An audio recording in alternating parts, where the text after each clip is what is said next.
Of all the weapons created for warfare, few have made such an impact as the modern machine gun.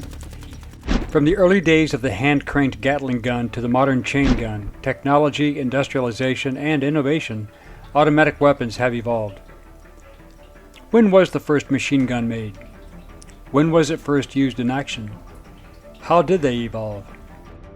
Hello, I'm Colin Heaton, a veteran of the United States Army and Marine Corps, former history professor, book author, and welcome to this episode of Forgotten History.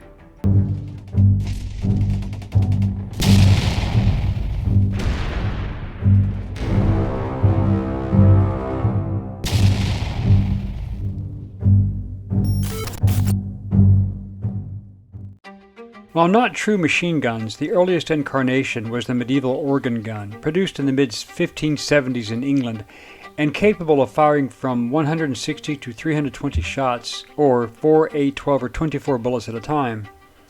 During the 17th and 18th centuries, several designs for multiple fire weapons were presented. One early multi-shot weapon was the revolving arquebus created by Hans Stopler in 1597, and over the next 200 years, several varieties of multi-shot weapons were introduced, but they were not machine guns as we know them today. There were also many working designs of auto-rotating cannons. The modern definition of a machine gun is simply a fully automatic firearm that loads, fires, and ejects continuously when the trigger is held to the rear until the ammunition is exhausted or pressure on the trigger is released. A machine gun is simply a fully automatic, gas or electrically operated, rifled-barreled weapon designed for sustained direct fire using standard rifle cartridges. However, submachine guns, such as the German MP40 and 9mm, Israeli Uzi and 9mm, Ingram MAC-10 and 9mm, and Thompson .45 caliber, fire handgun cartridges.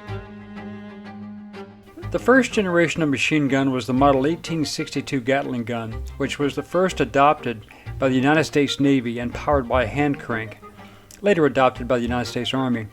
Gatling also experimented with an electric-powered model. The design was improved by Hiram Maxim in 1884, using the weapon's recoil energy to automatically reload the next cartridge and a water jacket around the barrel to reduce overheating. Maxim's design was copied and improved upon in such designs as the Vickers, Lewis, and Hotchkiss machine guns. As technology improved, lighter machine guns were created, such as the British Bren, Sten, German MG36, MG42, and of course the American Browning automatic rifle, which came into use. Machine guns are designed to be mainly used as infantry support weapons, mounted on aircraft and vehicles, and utilized with an attached bipod or tripod, or on a fixed mount to control recoil and increase accuracy. Machine guns come in belt-fed or magazine-fed versions and are usually an open bolt operation, meaning the bolt is locked back to feed rounds into the chamber, while a few designs are a closed bolt, when the bolt rides forward to chamber the first round, and all modern weapons like these are air-cooled. The M2 Browning 50 caliber machine gun can be belt-fed from either side of the receiver and also has a selective fire single-shot mode. There are light machine guns, medium machine guns, heavy machine guns, general-purpose machine guns, and squad automatic weapons, such as the M240 squad automatic weapon. Some weapons were designed as either lock breech or blowback operated. The American-made M60 is a prime example of an open-bolt, gas-operated, belt-fed machine gun. A recoil-actuated type of weapon uses a cam, a lever, or an actuator to absorb part of the energy of the recoil to operate the gun mechanism. Modern Gatling guns are multi-barreled and externally actuated using an electric motor, while the early version used a hand crank to move the feed mechanism from a gravity-fed vertical-mounted magazine through the firing sequence. The machine gun had its first major impact in World War I, where both Allied and Central Powers forces used them to grisly effect. In fact, the Germans, Turks, and Austrians created specialized elite units of machine gunners.